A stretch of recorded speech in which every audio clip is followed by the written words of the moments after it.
Stop putting all your eggs in the Chinese wok and find other countries to source from. In this video, I'll tell you the top 5 countries outside of China in which to import from. So why import outside of China? Well, as you probably know, the Trump administration around 2016 initiated a trade war with China. What that meant is that almost all goods coming from China would have a 25% or greater duty applied to them. Now, whether or not there's a trade war, the truth is that costs in China have continued to soar. To give you an example, the cost of labor in Vietnam is approximately half of what it is in China. In fact, for years, companies have employed what's known as the China Plus One strategy. What this means is that companies will still import from China, but they'll also have additional countries with which they import from to diversify their sourcing countries. Now let me start this video off by explaining to you some of the challenges that you're going to face if you do start importing from countries outside of China. So most people think that China is the quote-unquote factory of the world because it has cheap, unlimited sources of labor. And this is not untrue, but it also doesn't tell the whole story. China has the infrastructure and manufacturing base that almost no other country in the developing world has.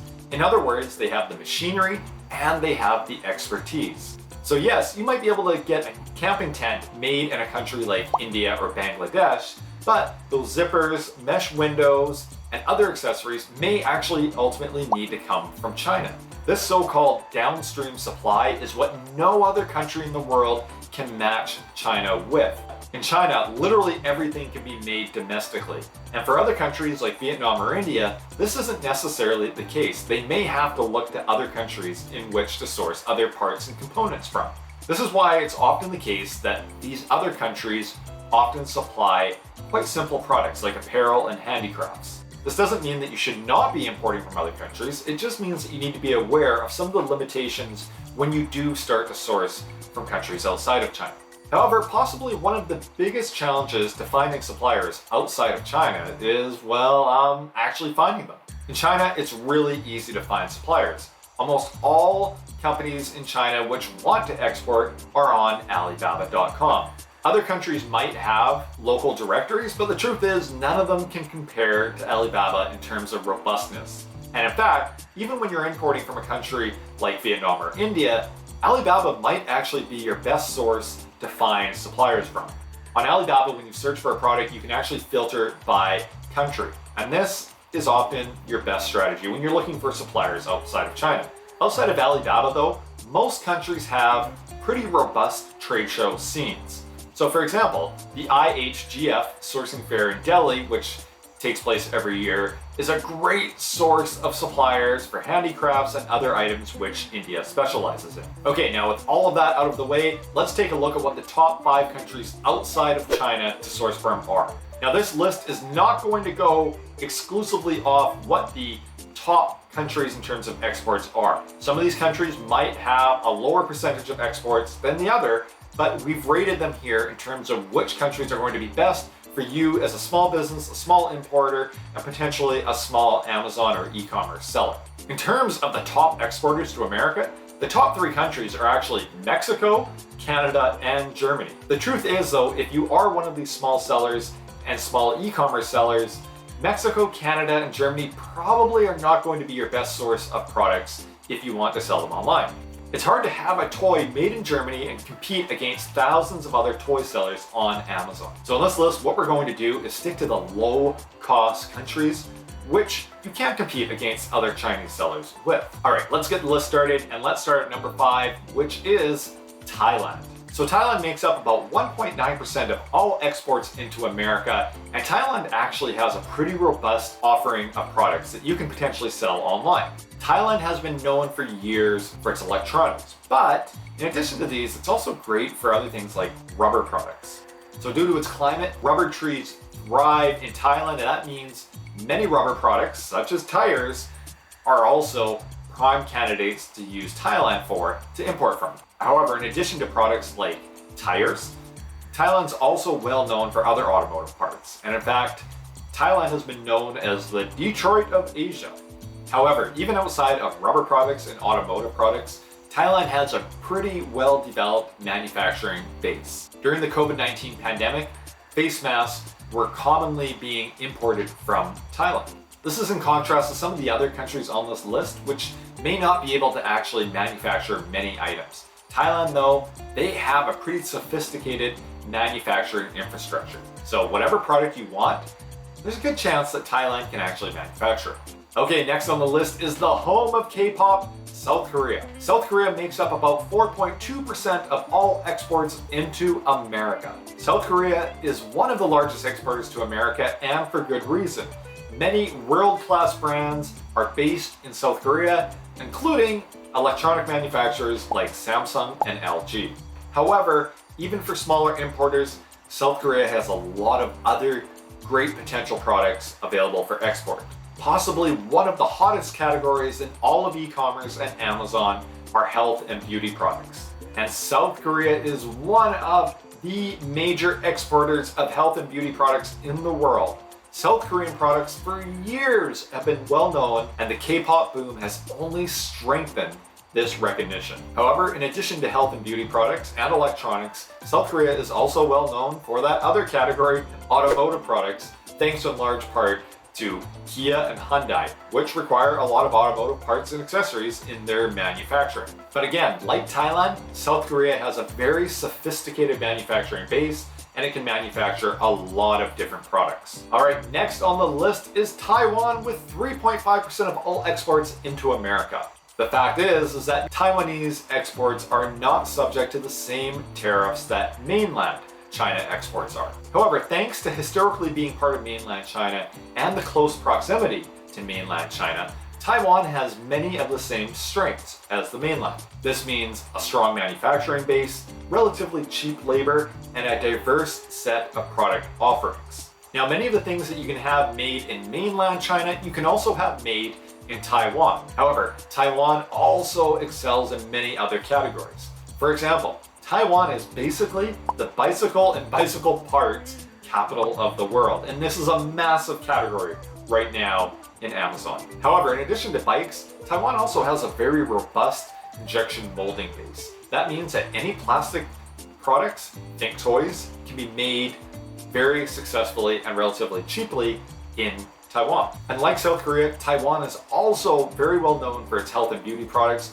although they don't have the same cachet that South Korean health and beauty products do now. All right, let's move on to the last two countries on the list, and really, these are the two heavy hitters when it comes to other countries to source from outside of China. And possibly we saved the best for second last with India. So India, surprisingly, only makes up about 2.7% of all imports into America. This is less than the 3.5% of imports that come from Taiwan, which is really shocking considering that Taiwan has a population of 23 million, and this is essentially a rounding error to the population of 1.428 billion people in India. So why are India's exports to America so small? Well, a large part of this is the fact that India's industrial manufacturing base is quite primitive. In other words, it basically lacks the machinery and expertise that a lot of other countries have, such as Taiwan, South Korea, and China. This is why many of the products that you find being manufactured in India are actually being made by hand without machinery. Now, because many products are being made by hand, this means a few things. First, it means that the quality tends to be exceptionally high, but it also means that prices tend to be actually quite a bit higher than in countries like China. So even though the cost of labor is much cheaper in India than in China, prices actually might be quite a bit higher when you import that same product from India because it's being manufactured by hand and not mass-produced by machines. Also, because India has such a limited supply of machinery, it also means that its product selection is quite limited as well. So what's good for importing from India? Well, as you probably guessed, apparel is one of India's strongest exports, and we've all seen that Made in India sticker on our clothing. However, outside of apparel, India is extremely well known for handicrafts, and this is a broad term that can actually mean a lot of different products, which would be great to sell through your own business. So for handicrafts, think pottery, ceramics, jewelry, leather goods, and any hand-woven textiles and any items involving woodworking. These are all ideal products to import from India. Now, I can tell you firsthand, when you import from India, Just a couple cautionary words of wisdom. First, if you think that lead times in China are long, India is going to be a real surprise for you.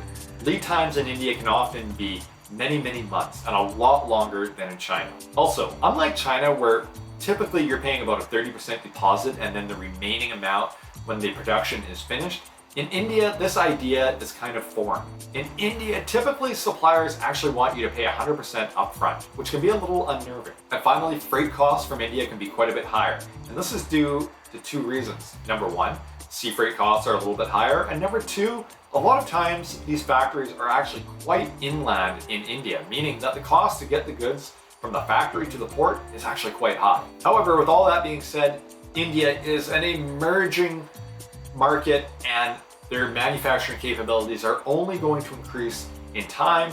And even today, if you want excellent quality products, India could be your source. And finally, let's end this with the number one country on the list and the land of the Blue Dragon, none other than Vietnam. Vietnam makes up nearly 4% of all exports into America, and this is only growing year after year, especially as the trade war with China continues. Vietnam is one of the largest manufacturing hubs in all of Asia, let alone Southeast Asia. And like I mentioned, the cost of labor in Vietnam is about half of what it is in China. Vietnam also sits right beside China, and it has at least 4 well-developed ports facing the South China Sea, which means, again, unlike India, freight costs from Vietnam are quite a bit cheaper than in India. Also, because of its proximity to other countries like China, like Thailand, and other countries, it means that the cost of getting raw materials into Vietnam is quite a bit cheaper, which can often lead to lower priced products. Vietnam also has a pretty good reputation for quality. Brands like Nike and Samsung have outsourced a good chunk of their supply chain to Vietnam, and Apple supplier Foxconn has also started relying more on Vietnam. Now, the great thing about Vietnam is that because of the rising labor costs in China and because of the trade war, a lot of Chinese factories are now outsourcing a lot of their production to Vietnam. So what this means is that, number one, a lot of Chinese companies might actually be exporting their products from Vietnam, meaning that you can take advantage of all those strengths of China, but also avoid the tariffs and the high labor costs of China. And it also means that a lot of independent factories in Vietnam have now had outside investment, and they can now produce a lot of products today that they could not maybe have made yesterday. Now, you can find almost any product in Vietnam. However, their main strengths are kind of a blend between Taiwan and India. That means apparel and electronics. However, Vietnam is also great for handicrafts, just like India as well. And unlike India, Vietnam business customs are a lot more similar to China. So if you have been importing from China, you'll be quite a bit more familiar with the customs of Vietnam than you might be if you're dealing with an Indian supplier for the first time. So there you have it. There are the top 5 countries to source products from outside of China. Let me know in the comments section down below if there's any other countries that you're sourcing from. And as always, remember to like and subscribe.